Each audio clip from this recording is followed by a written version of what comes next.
नामधन साहूकार रहता था। उस बनिए के एक पुत्र था। उसकी राजा के लड़के व मंत्री के लड़के में बड़ी घनिष्ठ मित्रता थी। उन तीनों में इतना प्रेम था कि एक दूसरे को बिन देखे उन्हें चैन नहीं आता था। इसी तरह एक लंबा समय बीत गया। एक दिन की बात है, बनिए के बेटे ने अपने मित्रों से कहा, मित्रों, परसों मुझे ससुराल जाना है, तुम लोगों को भी मेरे साथ चलना होगा। दोनों मित्रों ने कहा, अच्छा, हम लोग अवश्य तुम्हारे साथ चलेंगे, लेकिन एक शर्त है कि हम लोग तुम्हारे ससुराल नहीं जाएंगे। यह बात बनिए के लड़के ने स्वीकार कर ली। जब वह दिन आया और बनिए का लड़का अपने ससुराल को चला, तब उसके दोनों मित्र भी उसके साथ चल पड़े। रास्ते में मौज मस्ती करते 2-4 दिन के बाद वे उसके ससुराल के नगर में जा पहुंचे। जब वे नगर में पहुंचे तो राजा के लड़के ने कहा, मित्र, हम तो सराय में ठहरेंगे, तुम अपने ससुराल को जाओ। इस प्रकार राजा और मंत्री का बेटा तो सराय में चले गए और बनिए का बेटा अपने ससुराल को रवाना हो गया। जिस समय राजा का लड़का और मंत्री का बेटा सराय में पहुंचे तो सराय के दरवाजे पर एक बुढ़िया खड़ी थी। वह उन दोनों को देखकर रोने लगी। बुढ़िया को रोते हुए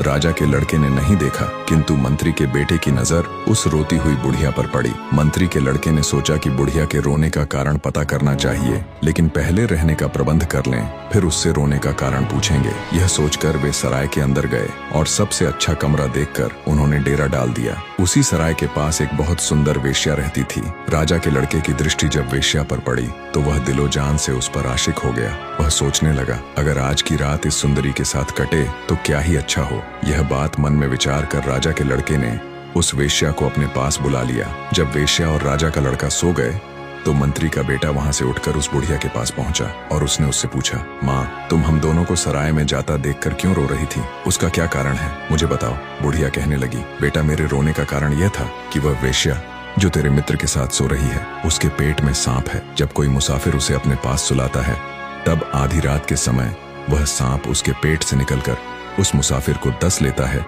जिससे मुसाफिर मर जाता है और वह सांप फिर उस वेश्या के पेट में चला जाता है। बुढ़िया ने आगे बताया, इस प्रकार यह मुसाफिरों को सांप से दसवा कर मारा करती है। ये कि राजा के यहाँ अंधेर है, कोई सुनता ही नहीं, और इस सराय में रोजाना मुसाफिर मरते रहते हैं। तुम्हारे रूप को देखकर मुझे इस बात पर रोना आया कि आज यह दोनों मारे जाएंगे। बुढ़िया की बात सुनकर मंत्री का लड़का हाथ में तलवार लेकर वहां आया जहां राजा का बेटा वेश्या के साथ सो रहा था। वह वहीं पर आसन जमाकर बैठ गया। इसी प्रकार जब आधी रात गुजरी तो बुढ़िया के बताए अनुसार वेश्या के मुंह से एक सांप निकलकर बाहर आया। उसी समय मंत्री के लड़के ने सांप के 3 टुकड़े कर अपनी ढाल के नीचे दबा दिए। उसने सोचा, हमारे मित्र के प्राण तो बच गए, लेकिन बाहर शहर का हाल भी देखना चाहिए। यह सोचकर वह हाथ में तलवार लेकर जैसे ही सराय से बाहर आया तो देखता है कि एक नवयुवती 16 श्रृंगार किए चली आ रही है। उसे देखकर मंत्री के लड़के ने सोचा कि इस समय यह कहां जा रही है, इस औरत का पता लगाना चाहिए।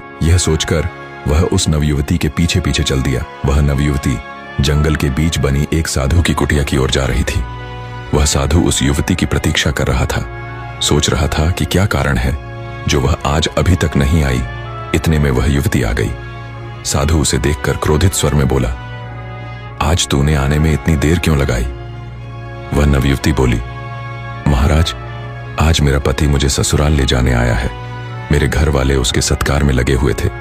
जब सब लोग सो गए तब मैं आपके पास आई हूं। यह बात सुनकर साधु को बहुत क्रोध आया और मारे क्रोध के उसने उसकी नाक काट ली। वह युवती रोती हुई वापस अपने घर को चल दी। यह सब देखकर मंत्री के लड़के को क्रोध आ गया कि इस पापी ने यह क्या किया। ऐसी सुंदर युवती की नाक काट ली।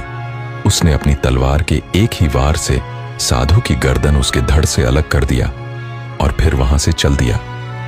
आगे चलकर उसे एक छोटा सा मंदिर दिखाई दिया। वहां 4 चोर बैठे बातें कर रहे थे।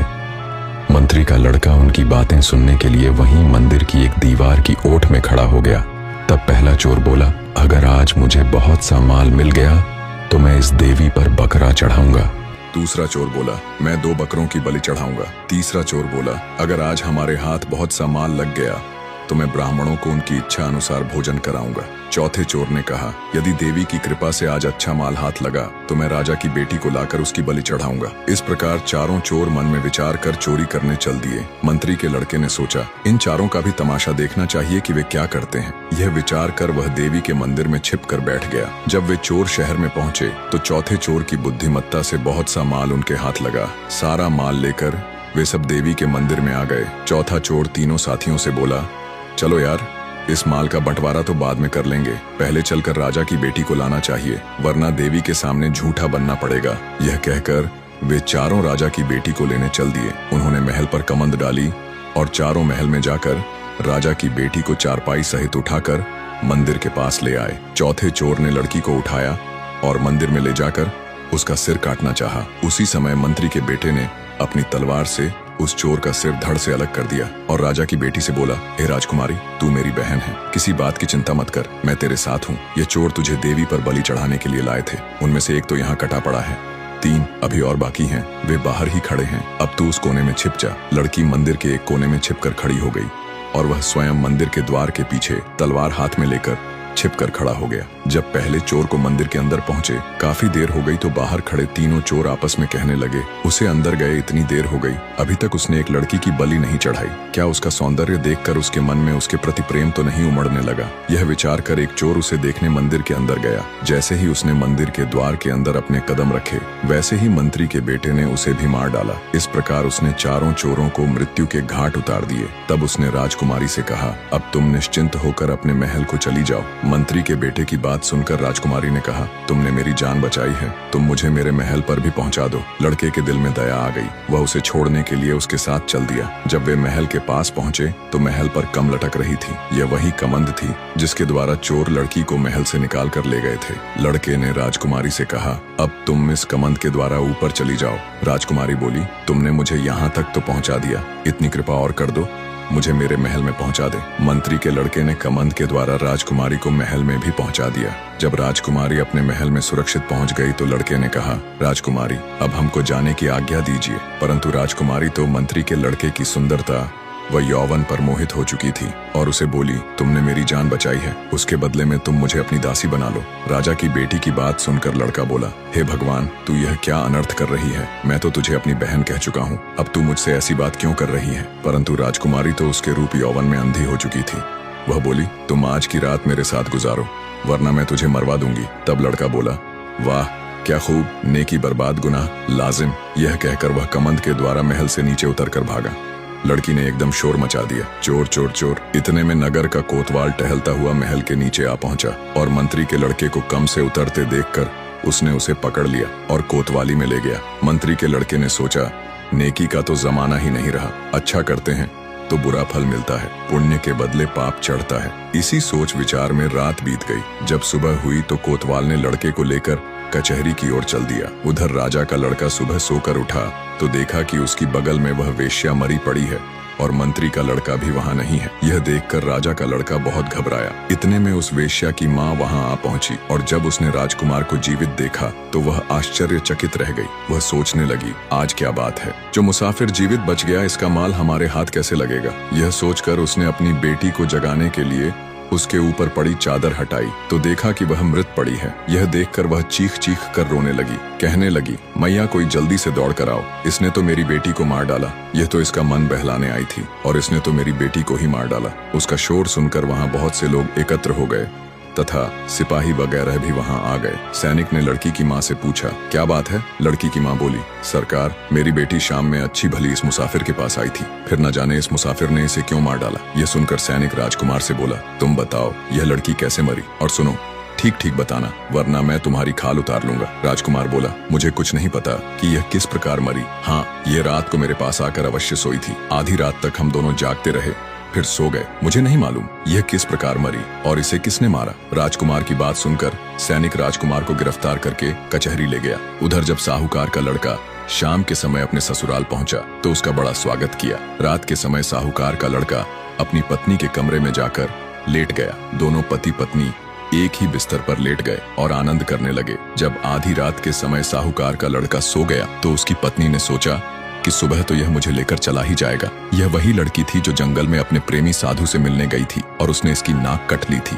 और वह सोचने लगी, मेरा यह हाल मेरे पति के ही कारण हुआ है, अतः इसका ही नाम लेना चाहिए। ऐसा विचार कर वह एकदम चिल्ला उठी, हाय मेरी नाक काट ली। शोर सुनकर घर वाले जाग गए और देखा तो पाया कि वास्तव में लड़की की नाक कटी हुई है। यह देखकर लड़की के बाप ने कोतवाल को बुलाकर अपने दामाद की गिरफ्तार करवा दिया। उधर तो साहूकार का लड़का बंधे हाथ कचहरी गया। उधर राजकुमार और मंत्री का बेटा भी बंधे हाथों दरबार में पहुंचे। तीनों मित्र एक दूसरे को देखने लगे। राजा ने पहले साहूकार के लड़के से पूछा, तुमने इस औरत की नाक क्यों काटी? इससे पहले कि वह कुछ कह पाता मंत्री का लड़का बोला, महाराज इन दोनों का हाल मुझसे पूछें। ये दोनों जो आपके सामने खड़े हैं, इनमें एक तो राजकुमार है और एक साहूकार का बेटा है तथा मैं एक मंत्री का लड़का हूँ। हम तीनों की आपस में गहरी दोस्ती है। परसों साहूकार के लड़के ने कहा कि मुझे अपनी ससुराल जाना है। इसने हमसे भी अपने साथ चलने को कहा। हम तीनों इस शर्त पर कि हम इसकी ससुराल नहीं जाएंगे, इसके साथ इस शहर में आ गए।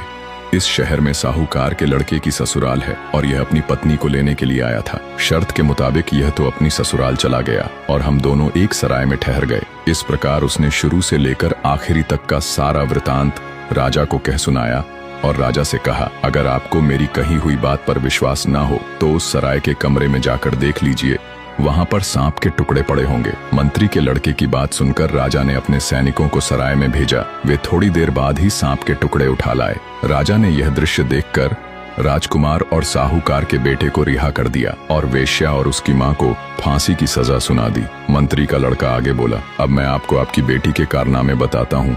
तो सुनो राजन, जब मैं वहां से आगे बढ़ा तो देवी के मंदिर के पास पहुंचा। वहां 4 चोर आपस में बैठे बातें कर रहे थे कि यदि आज हमारे हाथ बहुत सारा माल लगा तो मैं देवी के चरणों पर सोना चढ़ाऊंगा। इसी प्रकार सबने कुछ न कुछ चढ़ाने का प्रण किया। उनमें से एक चोर ने राजकुमारी की बलि चढ़ाने का प्रण किया। यह तय कर वे सब चोर चोरी करने चले गए। उनके जाने के बाद मैं उसी मंदिर में छुप कर बैठ गया। काफी देर के बाद चोर बहुत सारा माल लेकर आए तो उनमें से वही चोर बोला, माल का बंटवारा बाद में करेंगे, पहले राजकुमारी को लाकर उसकी बलि चढ़ाएंगे। यह कहकर वे चोर आपकी लड़की को लाने चले गए। थोड़ी देर में वे आपकी लड़की को ले आए। जैसे ही उन्होंने राजकुमारी का सिर देवी पर चढ़ाना चाहा, मैंने एक एक करके उन चारों को मार डाला। अब मैंने आपकी लड़की से कहा कि वह अपने घर चली जाए तो वह बोली, आपने मेरे प्राण बचाए हैं, मुझ पर एक दया और कर दो, तुम ही मुझे मेरे घर तक पहुंचा दो। मैं उसको घर तक ले आया तो उसने ऊपर ले जाने को कहा। तब मैंने उसको महल के अंदर उसके कमरे में पहुंचा दिया। उसको कमरे में छोड़कर जब मैं जाने लगा